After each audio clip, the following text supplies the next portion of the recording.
We are told that we should be kind and put other people's needs ahead of our own, but does anyone tell us that being too kind and caring can be dangerous?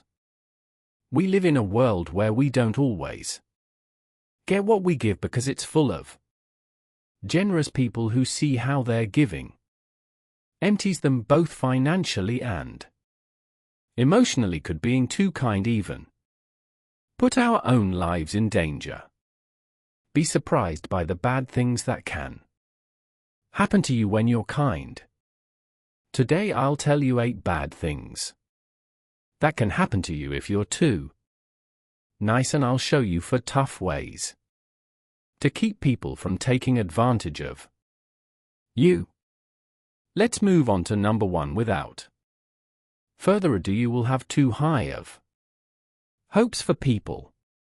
The Stoics said that we should accept things as they are and not depend on what other people do to make us happy.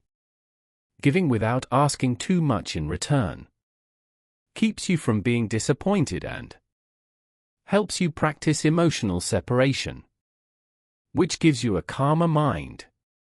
Whether we are aware of it or not, it's hard for us to be fully selfless when we give. When we give everything we have, we expect everyone else to do the same when it's us who need something important.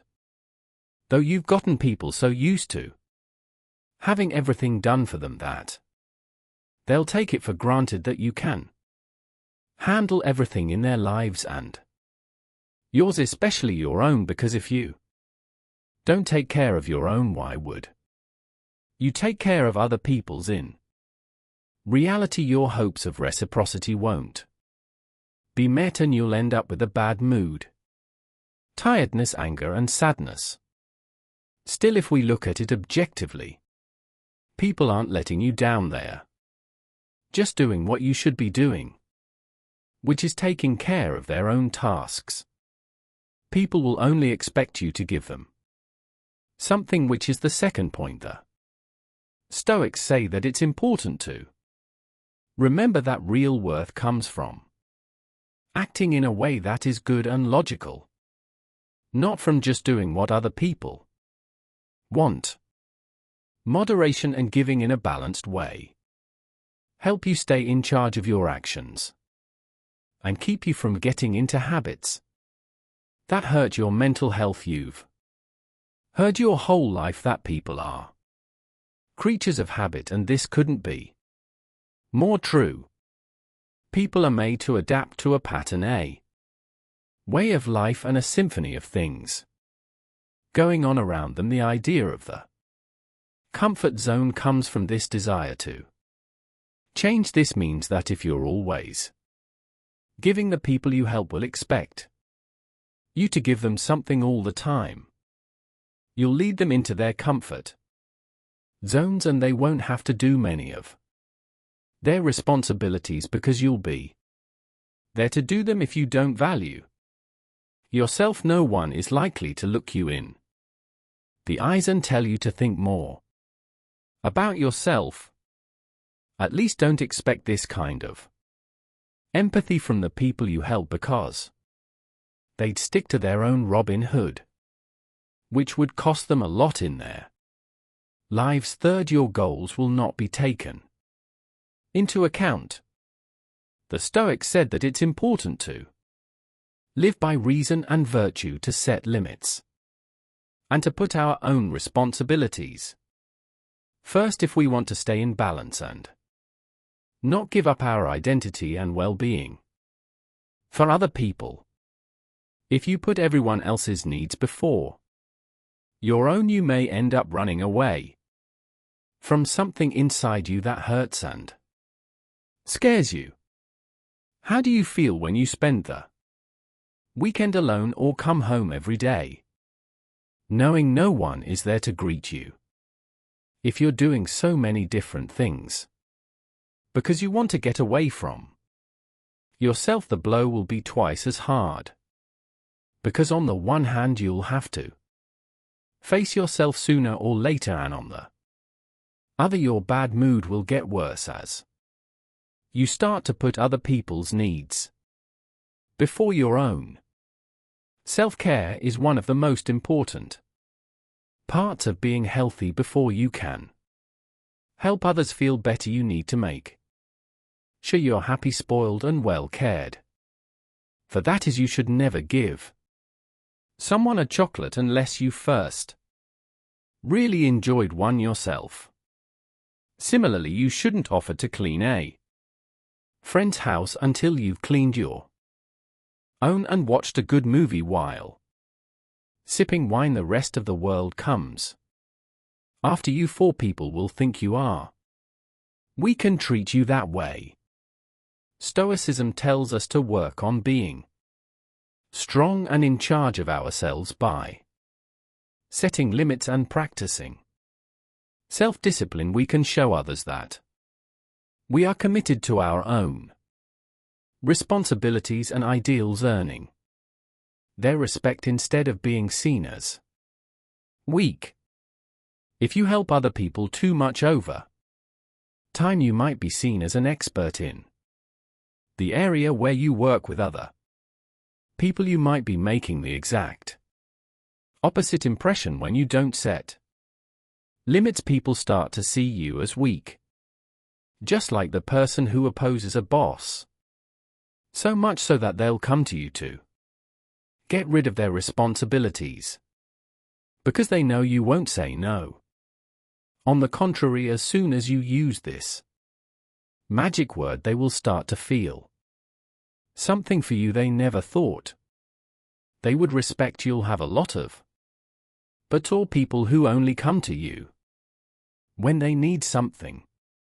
Stoicism teaches us how important it is to be smart and wise by choosing who to help. With self-control and perspective, we can tell the difference between real people and those who want to take advantage, so we don't waste our time or energy on things that don't help. People who thought you were a good friend all of a sudden only want to hang out with you when they need something. If you think about it logically, it's not so unlikely that this could happen to you, since most people don't invite their employees or co-workers to have coffee with them, let alone a beer. What's going on with you makes sense, but that doesn't mean it's fair. So you need to learn how to handle the methods I'll tell you about at the end to keep people from taking advantage of you. 6th, you'll only get people who want something and never those who want to give. With patient judgment, we can build relationships that are real and good for both parties. People come into our lives because their energies match up with ours. That is, if we vibrate low, we attract people who are negative, depressed, have dark souls, and want to hurt us. When our vibrations are high, on the other hand, we draw people who are full of good energy, kindness, excitement, hard work, and joy. Because of this, when we give to everyone, we lose so much energy that we start vibrating at a low frequency. This makes needy people feel drawn to us, as well as opportunists who don't even want to help and only want to take what they can from us and leave without even saying thank you. 7. You could end up getting hooked on something. The Stoics taught people to be calm and in charge of themselves. Self-discipline in giving keeps us from getting stuck in bad habits and lets us keep a good relationship with our actions and choices. When shortage is a regular part of our lives, the need for something grows, which is the best way to get addicted. So one day, someone close to you might notice that you drink too much and not just spring waiter. They might also notice that you eat too much or even gamble too much. Pay close attention to what someone who cares about you says, because your First instinct may be to get mad at them and tell them you don't have any problems, but this is how people usually act when they are so caught up in their own problems that they can't see that they have one. Always remember that people who care about you want what's best for you, so pay close attention to what they say, because they're trying to help you stop falling and move forward. Number 8. You'll make people think twice. Stoicism tells us to do good things no matter what other people think of us. By focusing on living in line with our beliefs and principles, we build a good image that can withstand false accusations. No matter how much we'd like things to be different, the truth is that there aren't that many kind people in the world, so if you are one, people will be suspicious of you instead of being impressed and thankful. It won't be long before your kindness makes people wonder what's going on with you and what plans you have that you don't tell anyone about. This could mean you've met a group of suspicious people, but it's more likely that they're just being honest. Most people who want to help too much are hiding such evil plans that it's best to stay away from them and refuse the help they offer. Now let's look at what you can do to stop people from taking advantage of you. Strategy number 1. Pay attention to how you feel, because it's telling you something.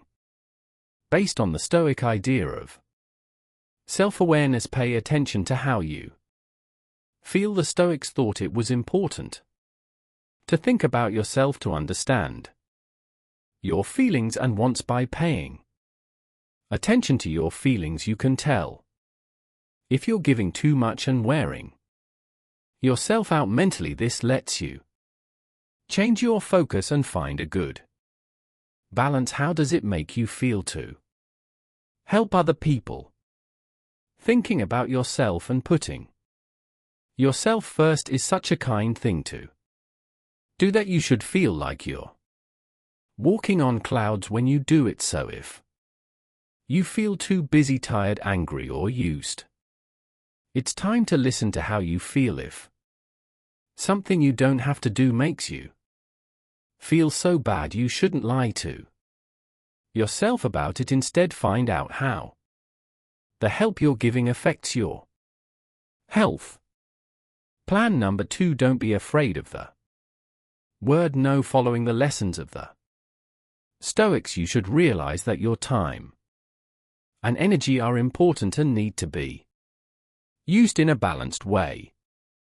Self-control can be shown by being able to say no when you feel too busy or when the request is unfair.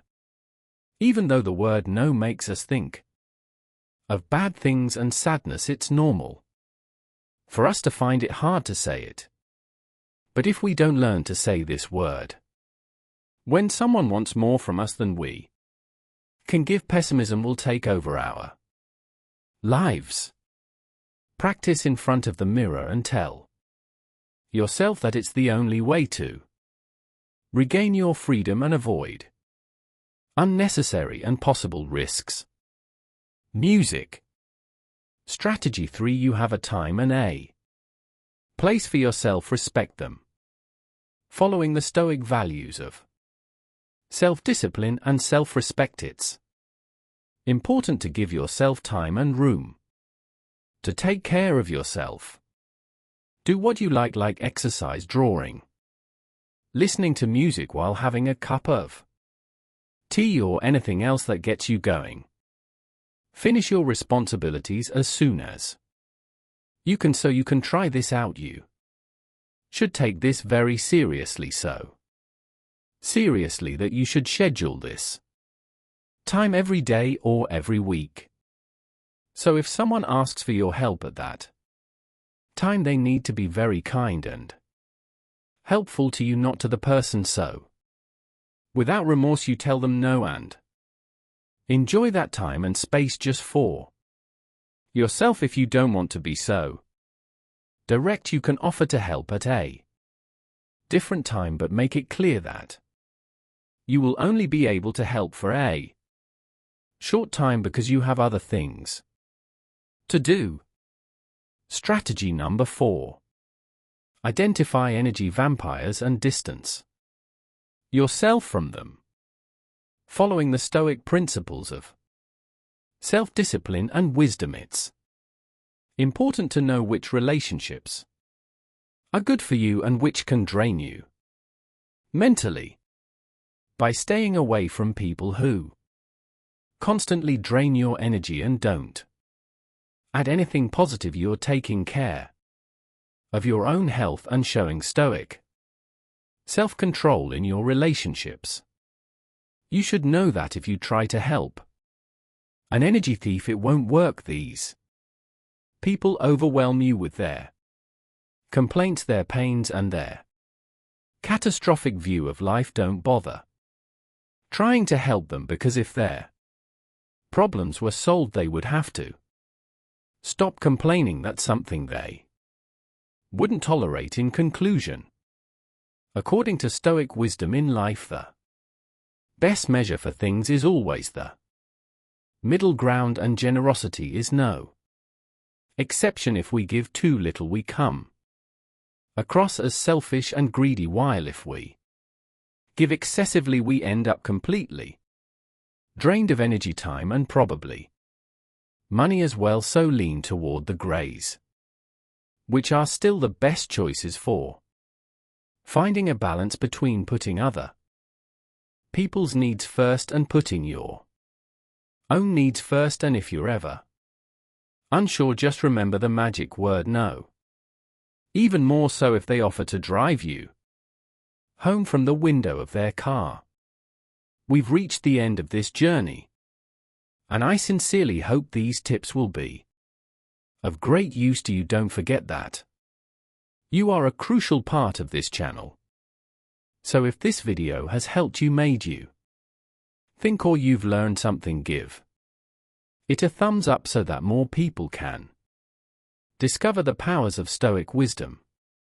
And if you haven't already, don't forget to check out our ebook about Stoicism and how to apply it in your own life. Subscribe for a daily dose of Stoic wisdom and growth.